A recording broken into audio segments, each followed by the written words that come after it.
Hello मित्रहरू, यहाँहरू सम्पूर्णलाई स्वागत छ। म सौगात र आज म हाम्रो गाउँको सानो राम्रो भ्यू देखिने ठाउँ जाँदैछु। बिहानी पाखा सुन्दर दृश्यहरू देखिने ठाउँतिर जाँदैछु र यो रहेको छ उर्लाबारी मोरङ उर्लाबारी 1 वर्ष र यहाँबाट अब मलाई लाग्छ 10-15 मिनट।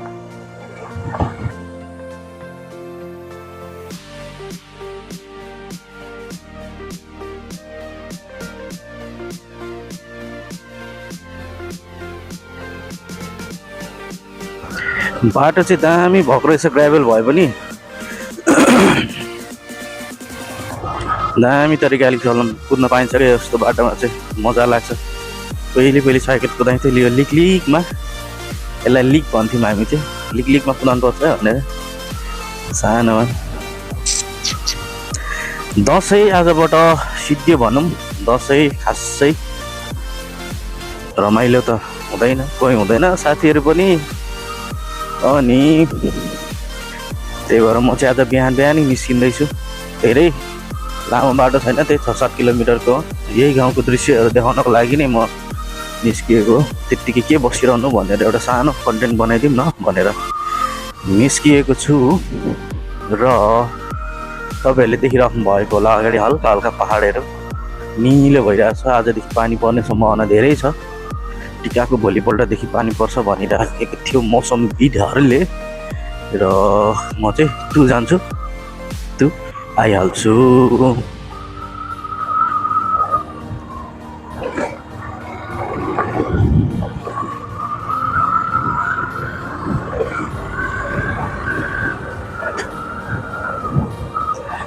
ओ माई गड, मैले पन्जा लाउनु बिर्सिएछु।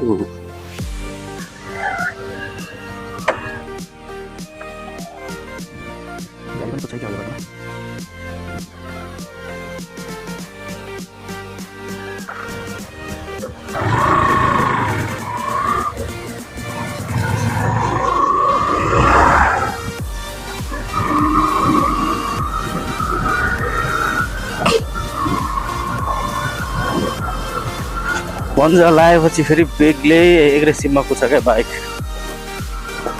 हल्का तानी पनि सर्र भाग्छ त। मित्रहरू, तपाईँहरूको दसैँ कस्तो रह्यो? मैले मेरो त भनिहालेँ, मेरो खासै राम्रो हुँदैन दसैँ। दसैँ भनेको त अब खै टट्ट साथीभाइ होस्, रमाइलो गर्दाखेरि यसो 2-4वटा सट लगाएर 2-4वटा गीतमा नाच्योस्, हल्ला खल्ला गर्नु पाइयोस्, रमाइलो होस्। जस मोज हुँदैन। घरमा आयो, घरमा आएपछि यसो घरको समस्याहरू टाढो, घरमै बसो, पागल हुन्छ, के गर्नु। त्यही भएर म चाहिँ आज थोरै मुडलाई फ्रेस गर्नलाई निस्किएको छु माथि। हामी चाहिँ मधुमला छेउछाउ पुग्न लागि मधुमला नपुगिकन ओरैबाट अहिले नयाँ बाटो बनेको छ। यता चतरा निस्किने बाटो होला सायद, केराबारी, लेटाङ केराबारी निस्किने बाटो। पछि लेटाङको बिचमा अहिले चाहिँ त्यहाँ बाटो बनाएको छैन, नभए केराबारीदेखि यता आधी बाटोसम्म त दामी बनाएको छ। पछि त काठमाडौँबाट आउनको लागि त्यही बाटो युज हुन्छ। तल त्यो इटरी यता के भन्छ, तल महेन्द्र हाइवे युज गर्नु पर्दैन। हल्का स्वर बसेको कारणले चाहिँ मलाई अप्ठ्यारो भइरहेको छ। हेर ढुकुर जोडीहरू बिहान चर्न निस्किएको। बस हामी यहाँबाट जान्छौँ।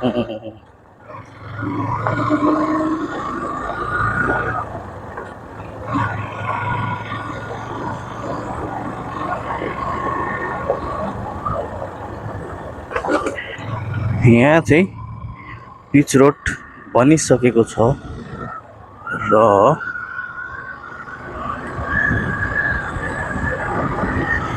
कुदाउनु मजा आउँछ। छटसँगले धान पाकिरहेको छ, दसैँ लागिरहेको छ, तर मनले भन्छ बाहिर निस्की एकछिन भए पनि भन्छ। यही बाटो अहिले नयाँ बाटो बनेको छ, लेटाङ केराबारी यता मधुमल्ला निस्किन्छ। यो बाटो एकदम ठुलो पनि छ र यो पछि अब उद्घाटन भएर सायद यो चल्छ होला। यहाँदेखि चाहिँ अलिकति अफरोड रहेछ। यो अफरोड चाहिँ धेरै समय भयो बनिसकेको छैन। यहाँ अलिकति खेतबारीहरू धेरै जाने छ जस्तो देखेँ, त्यसैले अलिक कम नै बाटोहरू पुरिएको छ।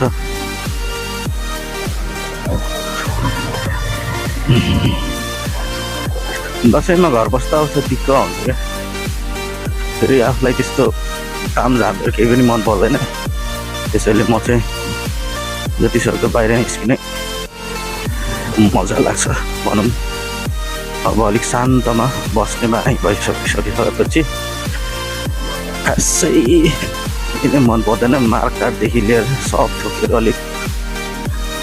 अलिक चित्त नबुझ्दै हो कि जस्तो लाग्छ क्या। खाना त खाइहालिन्छ अलिअलि मासु, अब त्यही भए पनि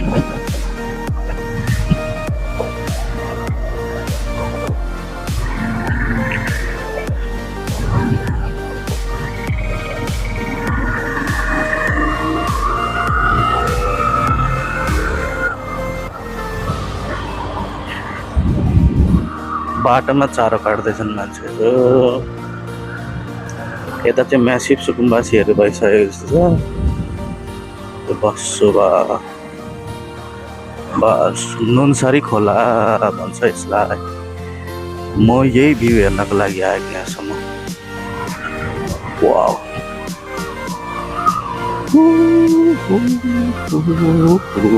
दामी छ। यस 8 किलोमिटरको अन्तरालमै पहाडहरू छ यहाँनिर। सानोतिनो पहाडहरू छ, पहाडतिर गएर यसो घुमेर आउन सकिन्छ। हामी चाहिँ यहाँबाट परसम्म जान्छौँ, परबाट फेरि यता आउँछौँ। यति हो आजको भ्यू चाहिँ, तर दामी छ। काँस फुले छ।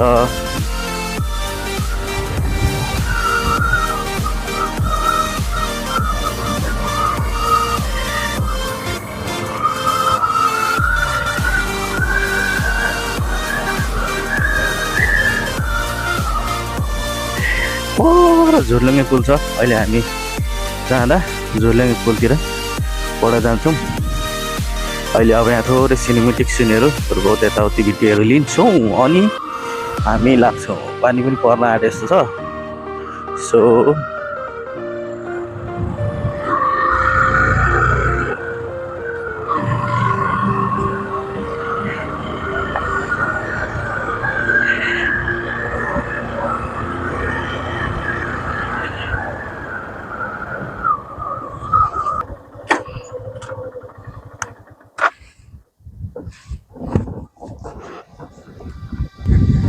छैन त राम्रो दृश्य, थोरै सिनेमेटिक सिन त लिनै पर्यो होइन। सो मित्रहरू, तपाईँहरूलाई कस्तो लाग्यो यो ठाउँ? सुन्दर दृश्य छ, चिसो चिसो मौसम।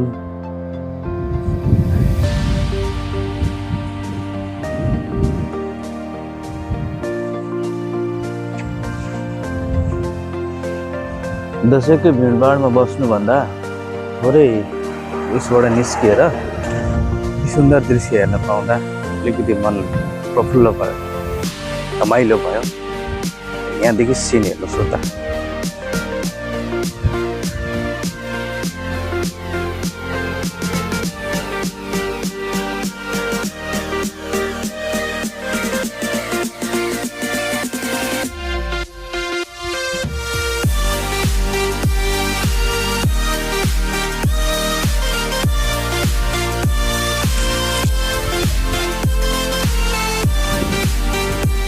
र यस ठाउँको बारेमा भन्नु पर्दाखेरि यो चाहिँ रहेको छ नुनसरी खोला, नुनसरी पुल।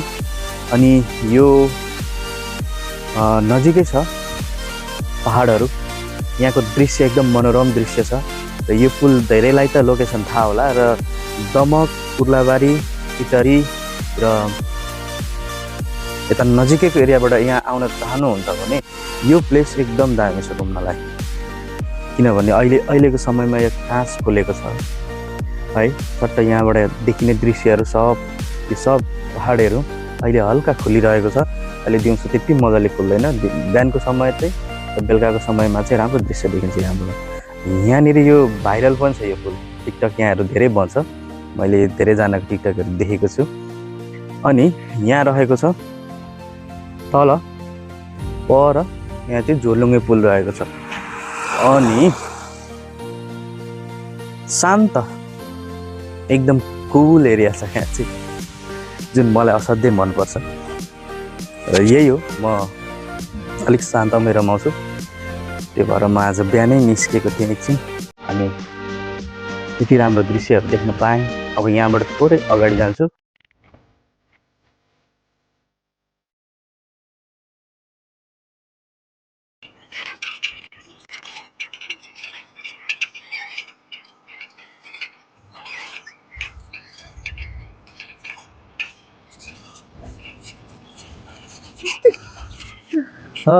गल्यो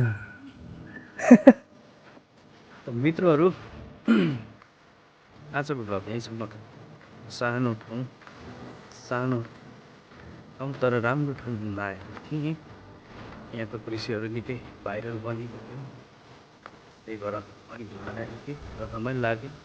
फेरि कास खोलेर रमाइलो भएको छ त वरिपरिको भ्यू पनि राम्रो भएको छ। यो हो नुनसरी पुल, उर्लाबारी, मोरङ, उर्लाबारी भन्दा है यहाँ छ नुनसरी खोला पुल। लम्बाइ 250 मिटर, ठाउँको धेरै नै छ होइन। अब पानी पर्न थाल्यो, म गएको छु घरतिर। आउनुहोस्, पिसफुल ठाउँ छ, रमाइलो ठाउँ छ। यस ठाउँको बयान गरेर साध्य छैन होइन।